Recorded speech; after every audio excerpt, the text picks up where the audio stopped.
ही सद्भावना यात्रेचं जे काही मार्ग आहे, ही जी रॅली आहे, हे प्रत्येक जिल्ह्यातून प्रत्येक तालुक्यामध्ये आपल्या मार्फत जावं, तशी त्याची प्रसिद्धी मिळावी.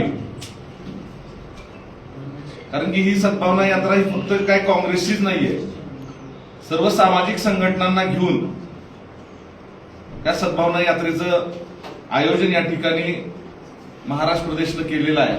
मग ही सद्भावना यात्रा कशासाठी? सर्व समाजांना एकत्र आणण्यासाठी. जी काही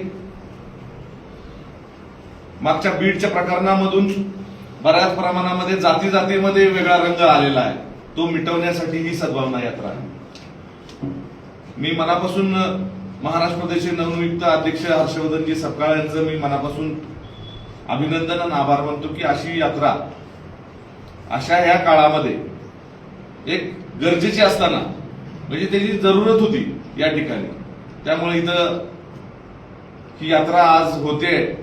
आणि उस्मानाबाद जिल्हा काँग्रेस कमिटीच्या वतीनं प्रत्येक तालुक्यामधून आम्ही जवळजवळ 100 ते 150 त्याच्यापेक्षा जास्त असे ह्या 8 तालुक्यांमधून असे आम्ही कार्यकर्ते सगळ्यांना घेऊन जाणार आहोत.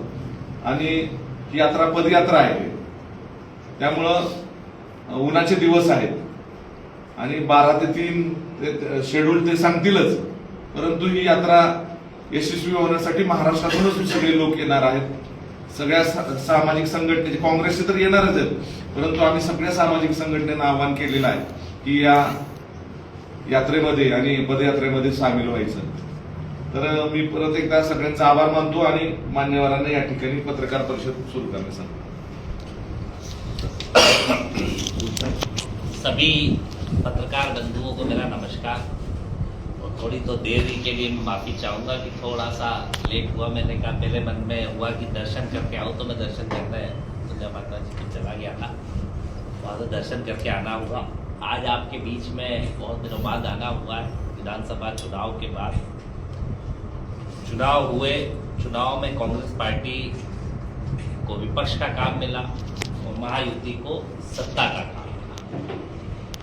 जिस प्रकार से खरीदे हुए जनादेश में महायुति की सरकार बनी हुई, चाहे जनता को प्रलोभन दे के खरीदने की कोशिश करी गई हो, चाहे वोटर लिस्टों में तुलजापुर में तो खुद एक FIR भी इस पर लॉन्च हुई थी, चाहे उस वोटर लिस्ट में गड़बड़ी करने की कोशिश करी गई हो, या फिर बड़े बड़े वादे करके महाराष्ट्र के अंदर महायुति ने सरकार बनाने का काम करा. सरकार किन वादों पे बनाई, किन बातों पे बनाई, खरीद के बनाई, पर जो भी उन्हें जनता का समर्थन मिला, खरीदा हुआ, जैसा भी हुआ, और कहीं ना कहीं उन्होंने सत्ता बनाई. और सत्ता का काम होता है कि लोकतंत्र के अंदर जनता के भले के लिए काम करे और जो वादे करे थे उन्हें पूरा करने का काम करे.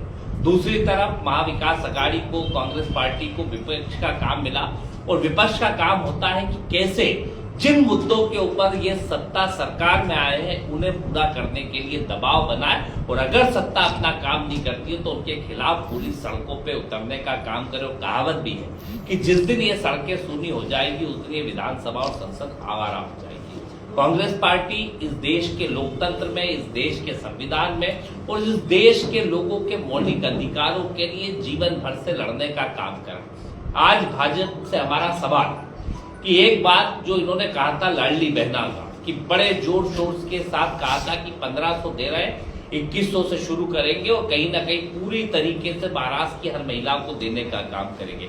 आज वो लाड़की बहना के साथ कितना बड़ा दुर्व्यवहार इस सत्ता और सरकार ने करा, और जो हमारे मुख्यमंत्री भैया बन गए थे, क्या कहते थे, देवा भाऊ के नाम से, जिनने अपने आप को प्रसिद्ध करने की कोशिश करी थी, देवा भाऊ से सवाल है क्या लाड़की बहनों ने क्या अत्याचार आपके ऊपर करा जो अत्याचार आप उनके ऊपर कर रहे हैं? वो लाड़की बहना जिन्हें 2100 रुपए देने थे, 2100 तो छोड़ो, आज कम से कम 9 लाख लाड़की बहना को इन्होंने उनको नंबर कम कर दिए, और 1500 रुपए भी जो पहले जितनी लाड़की बहना को देते थे उससे कम करने का काम करा. आज 4 महीने में जो नई लाड़की बहना बनी है उनका क्या हुआ? जो वादे करे थे कि 60 साल से ऊपर की लाड़की बहना को भी हम 1500 छोड़ के 2100 रुपए देने का काम करेंगे, उसका क्या हुआ? वादा शेतकारों का करा था, किसानों को कहा था कि 21 किसानों को 3 लाख तक का कर्ज माफी का इन्होंने कहा था, उसका क्या हुआ? महाराष्ट्र के नौजवान को रोजगार का कहा था, उसका क्या हुआ?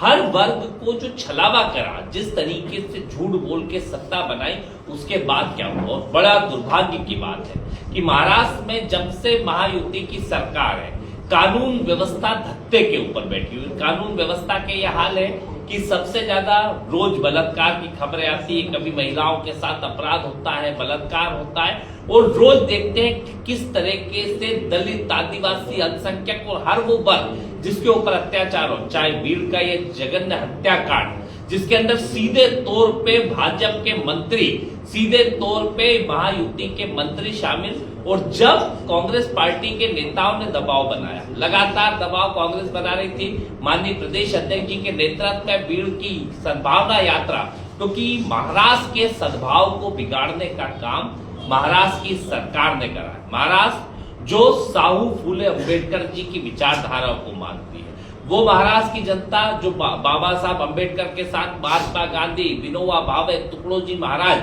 के उन विचारों को मानती है, जो प्रेम के विचार के साथ इस महाराष्ट्र को चलाने का काम करते हैं। पर जब से महायुति की सरकार आई है, देवा भाऊ मुख्यमंत्री बने हैं, ये मुख्यमंत्री बन के इस महाराष्ट्र की उस कॉज को खत्म करते हुए उसके अंदर नफरत फैलाने का काम कर रहे हैं। पर याद रखें, यहाँ की जनता जो बाबा साहब अंबेडकर को मानती है, महात्मा गांधी को मानती है, विनोबा भावे को मानती है, वो कभी इस नफरत की विचारधारा को पनपने नहीं देगी। और सीधी महाराष्ट्र कांग्रेस कमेटी का सीधा एक सवाल मुख्यमंत्री से है कि मुख्यमंत्री इस्तीफा कब देंगे? जिस तरह का हत्याकांड हुआ, उस हत्याकांड के आरोपियों को अभी तक बचा के क्यों रखा गया? जब भीड़ में पदयात्रा की हमने घोषणा करी उसके बाद, और जब हमारे विधायक साथियों ने, आमदारों ने सदन के अंदर पूरी ताकत से इनके खिलाफ हमला बोला, तभी इनसे इस्तीफा क्यों लिया गया? दो चीज, अगर देवा भाऊ बताए कि या तो इनके पास इतने वीडियो फुटेज पहले से थे, उसके बाद इनको क्यों संरक्षण दिया गया, और अगर संरक्षण दिया है तो इस्तीफा क्यों नहीं देते और क्यों जवाबदारी नहीं लेते?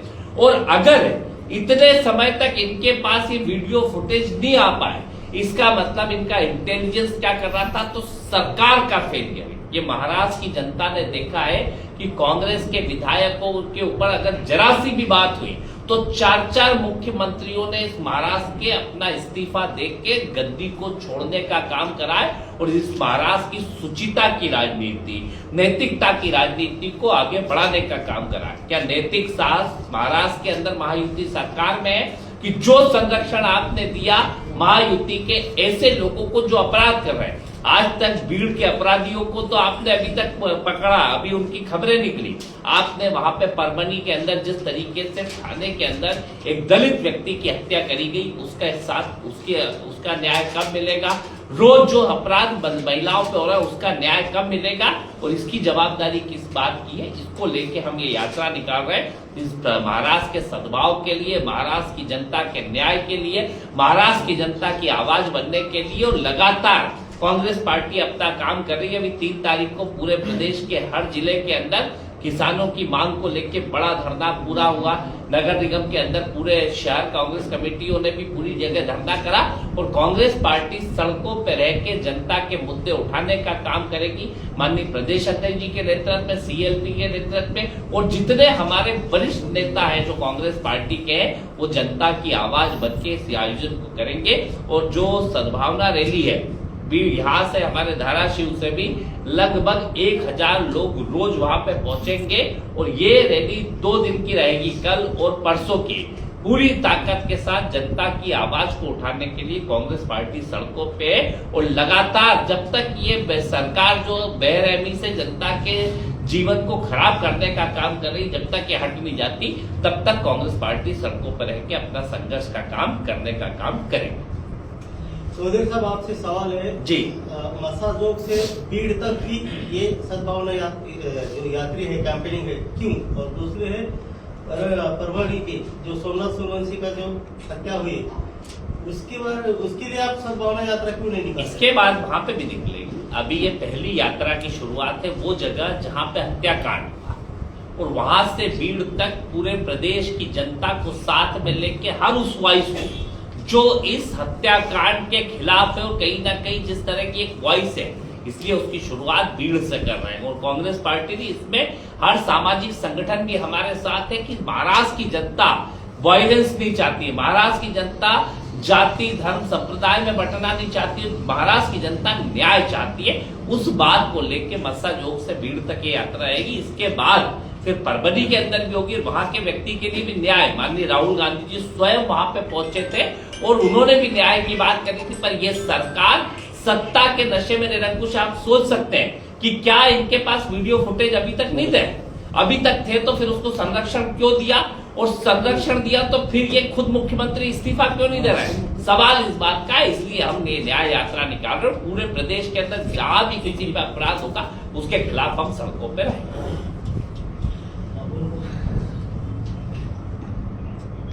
मार्ग कसा आहे? मार्ग कौन से रूट से जाएगी? रूट पूरा बता कट कैसे तुम्ही आवाज आता तुम्ही सांगा. पुलिस नाही जात असं वाटतं रूट काय उद्या सकाळी 8:30 वाजता मस्साजोगला सर्वप्रथम ग्रामदैवताचं दर्शन घेऊन संतोष देशमुख यांच्या घरी भेट देऊन त्यांना आदरांजली अर्पण करून तिथून ही पदयात्रा सुरू होईल. सद्भावना यात्रा मस्साजोग ते येळमघाट डहाणे मंगल कार्यालयापर्यंत 13 किलोमीटरचं अंतर दुपारपर्यंत पार करून तिथं दुपारचं जेवण, त्याच्यानंतर येळमघाट ते नेकनूर व्यंकटस्वामी मठ असा तो प्रवास राहील दुपारी, म्हणजे दुपारपासून संध्याकाळपर्यंत. आणि तिथल्या प्रमिला देवी पाटील महाविद्यालयात त्यात रात्रीचा मुक्काम राहील. दुसऱ्या दिवशी सकाळी म्हणजे 9 तारखेला रविवारी मांजरसोबा चौकात बैठक होईल त्याची सुरुवातीची, त्या बुलढाणा पुलाखाली ती चौकात. त्याच्यानंतर पालीच्या नागनाथ मंदिरात दुपारचं जेवण आणि पाली इथून दुपारी 3 वाजता निघेल बीडच्या दिशेनं. बीडला संध्याकाळी 6 वाजता पोहोचणं अपेक्षित आहे. बीडमध्ये शहरात बार्शी नाका, मोमीनपुरा, डॉक्टर बाबासाहेब आंबेडकर चौक, डॉक्टर अण्णाभाऊ साठे चौक, बस स्टँड, छत्रपती शिवाजी महाराज चौक, महात्मा गांधी चौक असं सर्व चौकात महापुरुषांना अभिवादन करून जिल्हाधिकारी कार्यालयासमोरून यशवंतराव चव्हाण नाट्यगृहामध्ये समारोपाचा कार्यक्रम तिथं होईल 6 ते 8 2 तास. काँग्रेसचे किती प्रमुख नेते असतात यात्रेत? जवळपास सगळे प्रमुख नेते, प्रदेशाध्यक्ष प्रदेशाध्यक्ष आपसे एक सवाल है. आपने जिक्र किया था कि लाडली बहन के बारे में, बराबर ना? तो जो महाविकास आघाड़ी का जो गठबंधन था उसमें आपने 5 पंचसूत्री रखी थी, जैसे कि महिलाओं के लिए 3000 मुफ्त बिजली, बराबर ना, बस मुफ्त होगी, एक्सेट्रा. तो आपको नहीं लगता कि ये पंचसूत्री जो मार्केटिंग या जो आपकी कैंपेनिंग तो लोगों तो पहुंचने में असफल रही, ऐसा लगता नहीं आपको? देखिए, हमारी कैंपेन भी पहुंची, पर जिस तरीके से मैंने क्या कहा, धन बल सत्ता बल का उपयोग करके आपके यहीं पे वोटर लिस्ट में कितनी बड़ी गड़बड़ पकड़ाई थी, यहाँ पे एफआईआर भी हुई थी. और अभी राहुल जी ने मैं प्रमाण पूरे वहां पे दिया कि एक शिरडी के एक घर में 6000 वोट पाए जा रहे हैं. तो जितने 4 महीने में वोटर लिस्टों के अंदर गड़बड़ हुई, जिस तरीके से भ्रमित करने का काम करा, ये एक बड़ा कारण है. इसके ऊपर पूरी ताकत के साथ कांग्रेस पार्टी लगी है और अपना काम करी. हमने अपनी बात रखी, इन्होंने वादा करा तो अब उसे पूरा करें. अब हम चुनाव हारे हुए हैं, भाजपा और महायुति जीती हुई है. सत्ता ने जिन वादों को करा उन्हें पूरा करने का काम करें. और महाराष्ट्र की जनता के साथ खिलवाड़ करने की जगह कहीं इसके वो निकाल लेते, कहीं 300 साल पुराने औरंगजेब को निकालते और ये करते हैं. वर्तमान में जो स्थिति है उसके ऊपर काम करें और जो वादे करें तो उन्हें पूरा करें. धाराशिव में से 1000 कार्यकर्ता जा रहे हैं, उनका नियोजन कैसा है? सभी जिलाध्यक्ष बताएंगे. आता प्रत्येक तालुक्याला आम्ही 150 लोकांचं टार्गेट दिलेलं आहे. भूम, परंडा, वाशी आणि कळंब हे पहिल्या दिवशी आहेत आणि लोहारा, उमरगा, तुळजापूर आणि धाराशिव हे दुसऱ्या दिवशी आहेत, म्हणजे 9 तारखेला. असं म्हणून आम्ही हे सगळेजण दुसऱ्या दिवशी जे मांजरसुंबा हे आहे त्या ठिकाणी ही 4 तालुके येणार आणि उद्या मस्साजोगला ही 4 भूम, परंडा, वाशी आणि कळंब, कारण की ते जवळ पडतं म्हणून. महाराष्ट्रातून किती लोक येतील अंदाजे? मला वाटतं की महाराष्ट्रातून जवळजवळ एक 10,000 लोक तरी अपेक्षित आहे. ओम परंडावाशी कळलं ना? हा, पहिल्या दिवशी 8 तारखेला. माझा प्रश्न अमोल साळुंखे यांना आहे. म्हणजे ओपनिंग आपल्याकडून सुरुवात तिला कोणा केली इथून अपेक्षित आहे, तर याच्यावर तुम्ही तुमचं कॅम्पेनिंग राबवलं होतं, बरोबर ना? प्रश्न असा आहे की लातूर जिल्ह्यातून किती कार्यकर्ते उद्याच्या रॅलीसाठी येण्याची शक्यता आहे, किंवा तुमचे जे पक्षश्रेष्ठ आहेत राज्याचे माजी मंत्री हे किती लोकांना घेऊन जातील असे अपेक्षित आहे?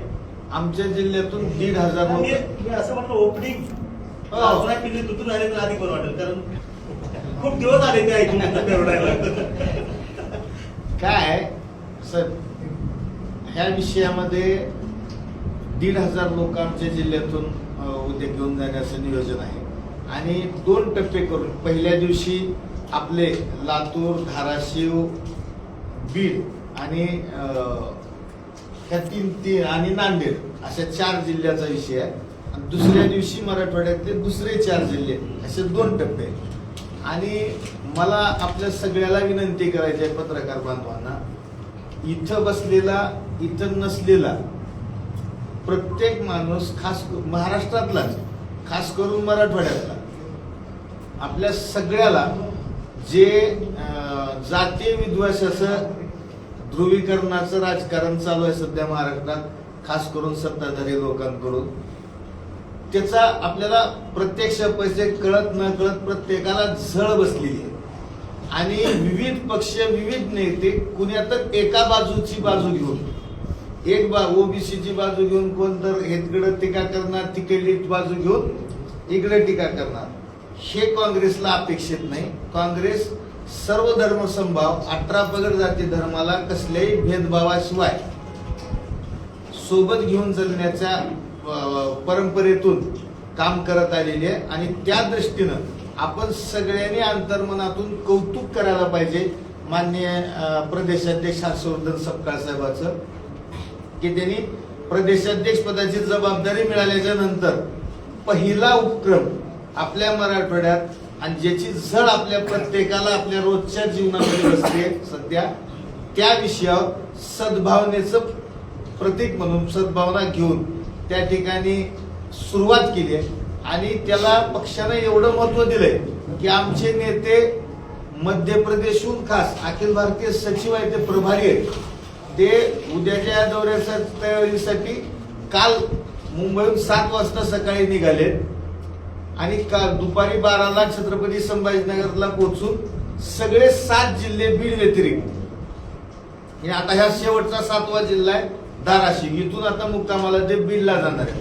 म्हणजे पक्षानं अत्यंत गांभीर्यपूर्वक स्वतःवर ह्या सगळं सामाजिक सलोखा, सामाजिक सद्भाव राखण्याची जबाबदारी अंगावर घेऊन, ह्याच्यात लगेच कुठली निवडणूक नाही, प्रत्येकाने आपली पोळी भाजण्याचा प्रयत्न केलाय, परंतु फक्त काँग्रेसनं एवढ्या ठामपणे या ठिकाणी ही जबाबदारी घेतली. आणि त्यासाठी खास बीड जिल्ह्याला मी आणि आमचे राजवर्धा साहेब, आपले सोलापूरचे प्रदेश सचिव, आम्हाला धीरज भैयांच्या मदतीसाठी पाठवलं आणि साहेब चौधरी साहेब तर संपूर्ण मराठवाडा 2 दिवसात त्यांनी फिरून सगळीकडे आढावा घेतलाय. म्हणजे एवढ्या गांभीर्यानं सद्भावनेसाठी कोणताही पक्ष कामात नाही याची नोंद घेऊन आपल्या सगळ्याचं मनपूर्वक सहकार्य या यात्रेला प्रसिद्धीचे आणि सगळ्या बाबतीनं असावं. निव्वळ राजकीय हा विषयच नाही आणि पक्षाचा चिन्ह वगैरे ते आम्ही यात्रेत कुठेही ठेवणार नाही असं सुद्धा माननीय प्रदेशाध्यक्षांनी जाहीर केलं. म्हणजे इतक्या पवित्र मनानं, पवित्र अंतकरणानं हा विषय होत असल्यामुळं आपल्या सगळ्याच्या सहकार्याची अपेक्षा आहे. शुभारंभाला कोण उपस्थित राहणार, समारोपाला कोण उपस्थित राहणार? महाराष्ट्र के सभी वरिष्ठ नेता रहेंगे, सीएलपी से लेके पूरे पूर्व मंत्रियों से लेके महाराष्ट्र के पूर्व मुख्यमंत्री सभी लोग रहेंगे, सारे वरिष्ठ नेता उस यात्रा में कहीं ना कहीं जुड़ेंगे. म्हणजे टप्प्याटप्प्यात किती सामाजिक संस्था ह्याच्यामध्ये किती सहभागी होतील? पूरे महाराष्ट्र की कई सामाजिक संस्थाओं ने इसको समर्थन दिया है और पूरी ताकत से इस महाराष्ट्र की सद्भाव को बचाने के लिए जो एक बड़ा बीड़ा उठाया है, तो उस बीड़े को उठाने के लिए पूरे महाराष्ट्र के करीब ज्यादातर सामाजिक संगठन उसमें जोड़ रहे हैं।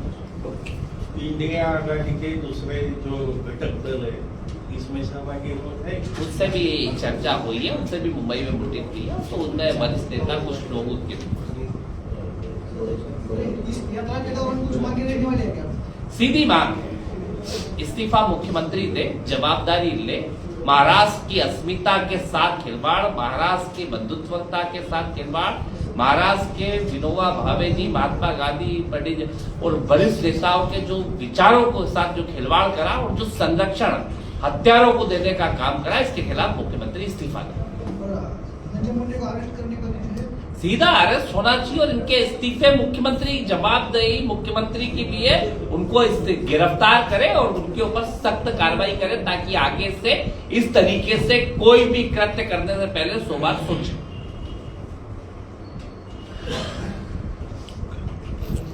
सबको धन्यवाद साहब। आप बताओ, आपको कोई सवाल हो तो बोलो।